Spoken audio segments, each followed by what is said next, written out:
दोस्तों, स्वागत है आप सभी का आपके अपने यूट्यूब चैनल छाया मेडिकल क्लासेस पर। फ्रेंड्स, जो हमने नर्सिंग कॉम्पिटिटिव एग्ज़ाम के लिए सिलेक्शन टेस्ट की सीरीज चलाई थी, उसका आज हम पार्ट नंबर 20 लेकर आए हैं। जितने भी क्वेश्चन मैं आपको इस पार्ट में कवर करवाऊंगी वो सारे question selected and exam oriented है। ठीक है, हर नर्सिंग कॉम्पिटिटिव एग्ज़ाम के लिए आपको यह वीडियो काफ़ी यूजफुल होने वाला है।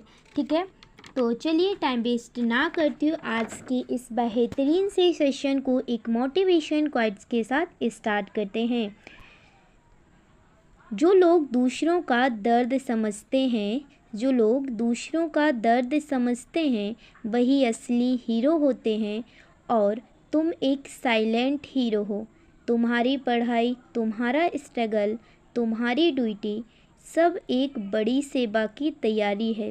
रुकना नहीं, क्योंकि तुमसे कई जिंदगियां जुड़ने वाली हैं। Proud to be a nurse in the making.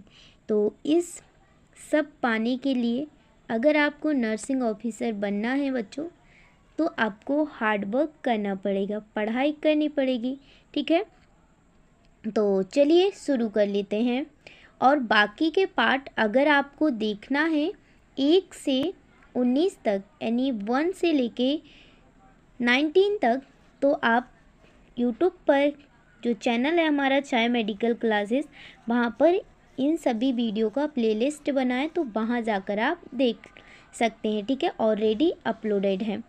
तो चलिए देखिए, पहला क्वेश्चन है, क्या पूछा गया है, what is the colour of a normal ovary. यहाँ पे बच्चा पूछा क्या गया है, जो हमारी नॉर्मल ओवरी होती है, मतलब कि नॉर्मल ओवरी का मीन्स है कि उसमें कोई भी बीमारी नहीं है, कोई भी उसमें प्रॉब्लम नहीं है, वो एकदम नॉर्मल है। ठीक है, तो उसका कलर है वो कैसा होता है। ध्यान रखना बच्चा, जो नॉर्मल ओवरी होती है उसका कलर होता है पियरली वाइट, यानी मोती जैसा सफ़ेद। ठीक है, पियरली वाइट होता है, ध्यान रखना। तो यहाँ पे option C is correct answer हो जाएगा। चलिए नेक्स्ट क्वेश्चन देखते हैं। नेक्स्ट क्वेश्चन क्या पूछा गया है, what is the typical shape of the ovary. यहाँ पे पूछा क्या गया है बच्चा कि जो ओवरी है उसका सामान्य आकार कैसा होता है। ठीक है बच्चा, यहाँ पर अभी हम नॉर्मल चीज़ों की ही बात करेंगे। ठीक है, अब नॉर्मलिटी नहीं बताएंगे अभी। ठीक है, तो यहाँ पे क्या पूछा गया है कि समान आकार कैसा होता है। ध्यान रखना बच्चा, जो ओवरी है उसका समान जो शेप है वो होता है आलमंड शेप। कैसा होता है, आलमंड शेप, यानी बादाम के आकार की। ठीक है, ध्यान रखना। तो यहाँ पे option B is correct answer हो जाएगा। डन। चलिए आगे बढ़ते हैं। नेक्स्ट क्वेश्चन क्या पूछा गया है बच्चा, देखिए आपकी स्क्रीन पर है। क्या पूछा है, which ligament connects the ovary to the lateral pelvic. यहाँ पे क्या पूछा गया है बच्चा कि कौन सा लिगामेंट है जो कि लैटरल पेल्विक, ठीक है, ओवरी को किससे, लैटरल पेल्विक जो भित्ति है, वॉल है, उससे जोड़ता है। ध्यान रखना बच्चा, जो लिगामेंट ओवरी को लैटरल पेल्विक बॉल से जोड़ता है उस लिगामेंट को हम कहते हैं इनफंडिबुलो पेल्विक लिगामेंट, या फिर आप सस्पेंसरी लिगामेंट भी बोल सकते हैं। ठीक है, तो आई होप आप सभी लोगों को यह क्वेश्चन समझ में आ गया होगा। तो यहाँ पे option D is correct answer हो जाएगा। चलिए आगे बढ़ते हैं। नेक्स्ट क्वेश्चन है, क्या पूछा गया है, which ligaments connects the ovary to the uterus. यहाँ पे क्या पूछा गया है बच्चा कि कौन सा जो लिगामेंट है वो किसको, ओवरी को यूट्रस से कनेक्ट करता है। ठीक है, तो ध्यान रखना, जो लिगामेंट ओवरी को यूट्रस से कनेक्ट करता है उस लिगामेंट को हम बोलते हैं ओवेरियन लिगामेंट। क्या बोलते हैं, ओवेरियन लिगामेंट। तो यहाँ पे option C is correct answer हो जाएगा। डन। चलिए नेक्स्ट क्वेश्चन क्या पूछा गया है, suspensory ligament of the ovary is also called. यहाँ पे पूछा गया है कि ओवरी के सस्पेंसरी लिगामेंट को क्या कहा जाता है। ठीक है, तो ध्यान रखना जो ओवरी है उसके सस्पेंसरी लिगामेंट को हम इनफंडिबुलोपेल्विक लिगामेंट भी कहते हैं। ठीक है बच्चा, ध्यान रखना। तो यहाँ पे option B is correct answer हो जाएगा। चलिए आगे बढ़ते हैं। नेक्स्ट क्वेश्चन क्या पूछा गया है, broad ligament is known as. यहाँ पे क्या पूछा गया है कि ब्रॉड लिगामेंट को किस रूप में जाना जाता है, यानी कि ब्रॉड लिगामेंट को हम और किस रूप में जानते हैं। ध्यान रखना बच्चा, जो ब्रॉड लिगामेंट है उसको हम ठीक है, wrong name given to this ligament, यानी कि इसे मिस नॉमर भी कहते हैं। ठीक है, जाता है मिस नॉमर कहा जाता है। तो यहाँ पे क्या हो जाएगा, option B is correct answer हो जाएगा। ठीक है, क्या हो जाएगा, option B is correct answer. चलिए नेक्स्ट बढ़ते हैं। नेक्स्ट क्वेश्चन क्या पूछा गया है, which of the following structures is covered by the broad ligament. क्या पूछा गया है बच्चा यहाँ पे कि ब्रॉड लिगामेंट होता है उससे कौन कौन से जो अंग हैं वो ढके रहते हैं। देखिए मैं यहाँ पे ओवरी जो फीमेल के रिप्रोडक्टिव ऑर्गन है उसका एक छोटा सा डायग्राम बनाती हूँ। ठीक है, डायग्राम ऐसा ही बट समझ लेना। ठीक है, तो ये रहा फीमेल के रिप्रोडक्टिव ऑर्गन। ठीक है, तो यहाँ पे पूछा गया है कि जो ब्रॉड लिगामेंट है वो फीमेल के कौन कौन से यहाँ पे जो रिप्रोडक्टिव ऑर्गन है उनको कवर करता है। ध्यान रखना बच्चा, जो ब्रॉड लिगामेंट इस प्रकार से सभी पर कवर होता है, एक पतली झिल्ली जैसी संरचना होती है। ठीक है, तो ध्यान रखना यहाँ पे जो करेक्ट आंसर हो जाएगा ऑप्शन डी। ठीक है, क्यों हो जाएगा, क्योंकि ये यूट्रस, फैलोपियन ट्यूब, ओवरी सभी को क्या है कवर करता है। ठीक है, ध्यान रखना। तो यहाँ पे option D is correct answer. Done. I hope आप सभी लोगों को क्लियर हो गया होगा। चलिए आगे बढ़ते हैं। ठीक है, नेक्स्ट क्वेश्चन क्या पूछा गया है, which part of the broad ligament support the uterus. यहाँ पे क्या पूछा गया है कि ब्रॉड लिगामेंट का जो कौन सा भाग है जो यूट्रस को सपोर्ट करता है। ध्यान रखना बच्चा, जो ब्रॉड लिगामेंट का मेसोमेट्रियम जो पार्ट होता है वो क्या है, यूट्रस को सपोर्ट करता है। ठीक है, ध्यान रखना। तो यहाँ पे option C is correct answer हो जाएगा। चलिए नेक्स्ट क्वेश्चन है, क्या पूछा गया है, क्वेश्चन को ध्यान से रीड करो। Mesosalpinx is the part of broad ligament that supports. क्या पूछा गया है कि जो मेसोसाल्पिंग्स ब्रॉड लिगामेंट का वह भाग जो किसे सपोर्ट्स करता है। ये किसका है, एक मेसोसाल्पिंग्स एक ब्रॉड लिगामेंट का भाग है जो किसको सपोर्ट करता है, यह बताना है आपको। ध्यान रखना बच्चा, जो मेसोसाल्पिंग्स ब्रॉड लिगामेंट का जो पार्ट है वो फैलोपियन ट्यूब को सपोर्ट करता है। ठीक है, ध्यान रखना। तो यहाँ पे option C is correct answer हो जाएगा। चलिए नेक्स्ट क्वेश्चन है। नेक्स्ट क्वेश्चन क्या पूछा गया है, क्वेश्चन को ध्यान से रीड करो। क्या पूछा है, mesovarium is the part of broad ligament related to.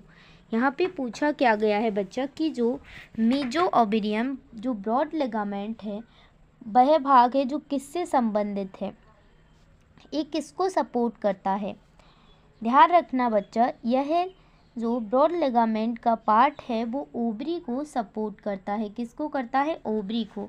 तो यहाँ पे option B is correct answer हो जाएगा। चलिए आगे बढ़ते हैं। नेक्स्ट क्वेश्चन क्या पूछा गया है, ये question very very most important question है। ठीक है, इसको ज़रूर से ध्यान रखना है आपको। ठीक है, क्या पूछा गया है, HPO एक्सिस में कौन कौन से हार्मोन शामिल होते हैं।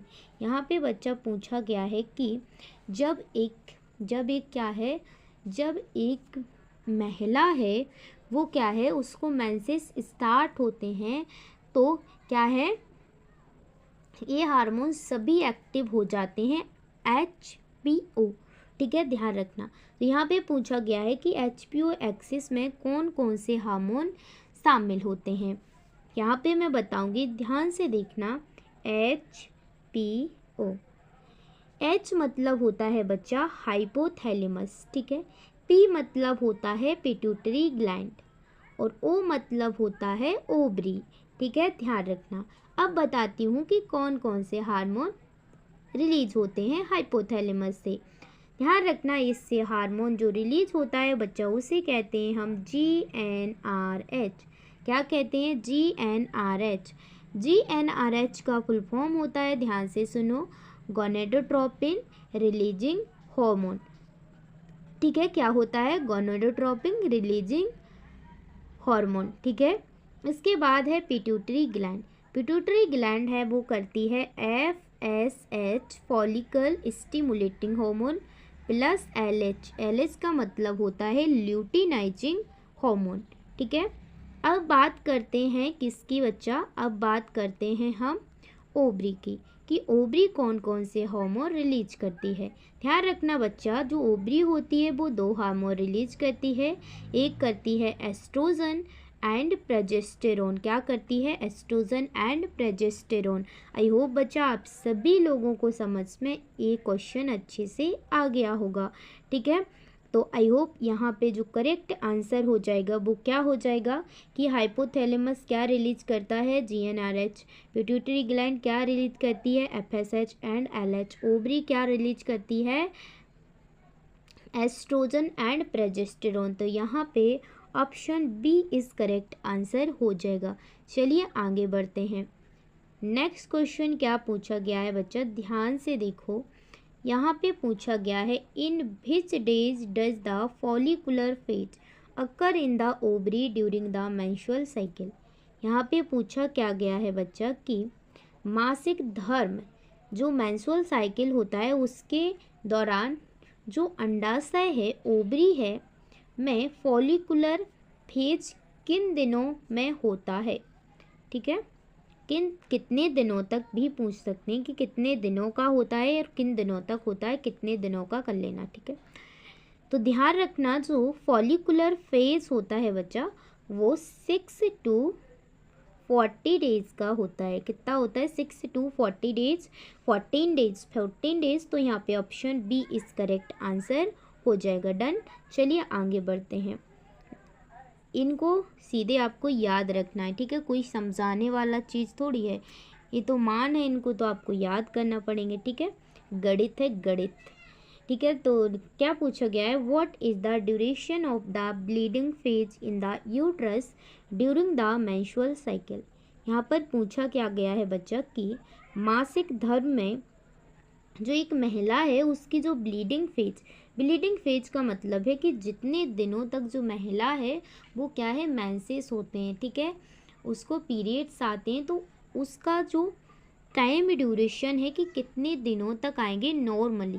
ठीक है, तो कितने दिनों तक एक नॉर्मली जो ब्लीडिंग फेज होती है बच्चा वो 1 to 5 डेज होती है। अगर किसी महिला को, ठीक है, किसी महिला को इससे ऊपर आती है, ठीक है, इससे ऊपर आती है तो गड़बड़ है, और अगर 1 या फिर 2 दिन ही आती है तो भी गड़बड़ है।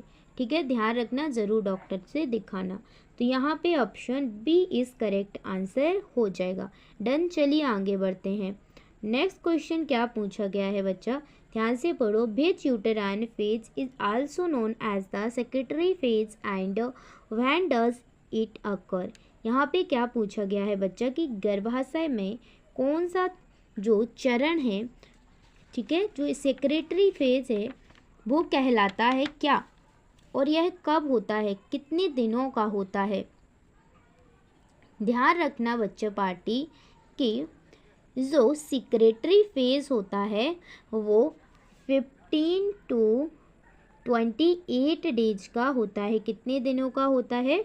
15 to 28 डेज का होता है। ठीक है, तो यहाँ पे option C is correct answer हो जाएगा। डन। चलिए आगे बढ़ते हैं। उससे पहले आप सभी से रिक्वेस्ट है, अगर चैनल पर नए हैं और चैनल को अभी तक आपने सब्सक्राइब नहीं किया है तो ज़रूर से सब्सक्राइब करो अगर आपको क्लास पसंद आ रही हो। तो चलिए आगे बढ़ते हैं। नेक्स्ट क्वेश्चन क्या है? What is the normal duration of the menstrual cycle. यहाँ पे क्या पूछा गया है कि एक जो फीमेल है, ठीक है, उसके जो मेंसेस होती हैं उसकी ड्यूरेशन क्या होती है, कितने दिनों के बाद ये दोबारा से स्टार्ट होता है। ठीक है, ध्यान रखना जो मेंस्ट्रुअल साइकिल है उसकी जो ड्यूरेशन होती है वो 28 डेज, कितनी होती है 28 डेज, ठीक है, नॉर्मल। तो यहाँ पे option B is correct answer हो जाएगा। चलिए नेक्स्ट क्वेश्चन है। नेक्स्ट क्वेश्चन क्या पूछा गया है, what is the name of the first menstrual cycle in a female. यहाँ पे पूछा क्या गया है कि जो एक फीमेल है जब उसकी फर्स्ट मेंस्ट्रुअल साइकिल स्टार्ट होती है तो उसको हम क्या कहते हैं, ठीक है, ध्यान रखना उसको हम कहते हैं मेनार्के। क्या कहते हैं, मेनार्के। और ध्यान रखना एक और बात कि ये लास्ट साइन ऑफ प्यूबर्टी, क्या है, प्यूबर्टी का लास्ट साइन भी होता है। अगर बात की जाए कि फर्स्ट साइन प्यूबर्टी क्या है फीमेल के अंदर, तो ध्यान रखना वो होता है थैलार्के। क्या होता है, थैलार्के। थैलार्के का मतलब होता है ब्रेस्ट डेवलपमेंट, ठीक है। आई होप आप सभी लोगों को यह क्वेश्चन समझ में आ गया होगा। तो यहाँ पे option C is correct answer हो जाएगा, ठीक है। चलिए नेक्स्ट आगे बढ़ते हैं। क्या पूछा गया है, देखिए नेक्स्ट क्वेश्चन है। और एक और बात याद रखना यहाँ पे कि जो मेनोपॉज किसे कहते हैं, जब एक फीमेल है, ठीक है, उसकी जो क्या है मेंसेस परमानेंट क्या हो जाए, स्टॉप हो जाए, ठीक है, उसे तो हम क्या कहेंगे, मेनोपॉज कहते हैं, ठीक है, ध्यान रखना। चलिए अब आगे बढ़ते हैं। नेक्स्ट क्वेश्चन क्या पूछा गया है कि how much blood is normally lost during a menstrual cycle. क्या पूछा गया है यहाँ पे कि जो ब्लड का जो अमाउंट है वो नॉर्मली कितना लॉस्ट हो जाता है, ठीक है। तो ध्यान रखना जो एक नॉर्मल, ठीक है, एक नॉर्मल मेंस्ट्रुअल साइकिल का जो ब्लड है वो 20 से कितना 20 से 80 ml लॉस्ट हो जाता है, ठीक है, ध्यान रखना। तो यहाँ पे क्या हो जाएगा, ऑप्शन क्या हो जाएगा, option B is correct answer हो जाएगा कि वन मेंस्ट्रुअल साइकिल में नॉर्मली कितना ब्लड लॉस होगा, तो 20 to 80 ml लॉस हो सकता है। चलिए नेक्स्ट क्वेश्चन है। नेक्स्ट क्वेश्चन क्या पूछा गया है, ध्यान से रीड करो। What is the average blood loss during menstruation first priority. अगर आपको पूछा जाए कि ये सारे ऑप्शन दिए गए हैं, अब आपको फर्स्ट प्रायोरिटी में सेलेक्ट करना है कि कौन सा होगा। ध्यान रखना अगर आपको फर्स्ट प्रायोरिटी पूछी जाए तो आपको 35 ml लगाना है। अगर 35 ml नहीं है तो आपको सेकंड प्रायोरिटी में किसको रखना है, 50 ml को, ठीक है, ध्यान रखना। First priority 35 ml and second priority is 50 ml, ठीक है। आई होप आप सभी लोगों को क्लियर हो गया होगा। चलिए आगे बढ़ते हैं। देखिए नेक्स्ट क्वेश्चन क्या पूछा गया है, आपकी स्क्रीन पर है। How many menstrual cycles typically occurs in 1 year. यहाँ पे क्या पूछा गया है कि एक यानी 1 ईयर में कितने मेंस्ट्रुअल साइकिल हो जाते होंगे एक फीमेल के अंदर। ध्यान रखना जो 1 ईयर में है वो 13 मेंस्ट्रुअल साइकिल हो जाते होंगे, ठीक है, ध्यान रखना। तो यहाँ पे option C is correct answer हो जाएगा। चलिए आगे बढ़ते हैं। अब आज का जो सेशन है यहीं पर एंड होता है। अगर चैनल को अभी तक आपने सब्सक्राइब नहीं किया है तो चैनल को ज़रूर से सब्सक्राइब कर लीजिए, जिससे कि आने वाले सभी लेक्चर्स की नोटिफिकेशन आपको मिल सकें। तो बेल आइकन को प्रेस कर लीजिए। चलिए मिलते हैं नेक्स्ट सेशन में, तब तक के लिए जय हिंद, जय भारत। पढ़ते रहिए और अपनी हेल्थ का हमेशा ध्यान रखें। मैं हमेशा कहती हूँ अगर आपका भी ये सपना नर्सिंग ऑफिसर बनने का तो हार्ड वर्क कीजिए और एमसीक्यू प्रैक्टिस ज़्यादा से ज़्यादा कीजिए। जितनी आप एमसीक्यू प्रैक्टिस करेंगे उतनी ही आपके सिलेक्शन के चांसेस बढ़ जाएंगे। अगर आप बच्चों थ्योरी कंप्लीट कर लोगे और एमसीक्यू कवर नहीं करोगे तो आपके सिलेक्शन के चांसेस 0 हैं। इसलिए आपको क्या करना है, कोई भी टॉपिक पढ़ो, किसी भी सब्जेक्ट का पढ़ो, उससे रिलेटेड जितने एमसीक्यू बन सकते हैं उतने एमसीक्यू कवर करो, ठीक है। चलिए मिलते हैं नेक्स्ट सेशन में। आज के इस सेशन को यहीं एंड करते हैं। तब तक के लिए जय हिंद, जय भारत। पढ़ते रहिए और मुस्कुराते रहिए।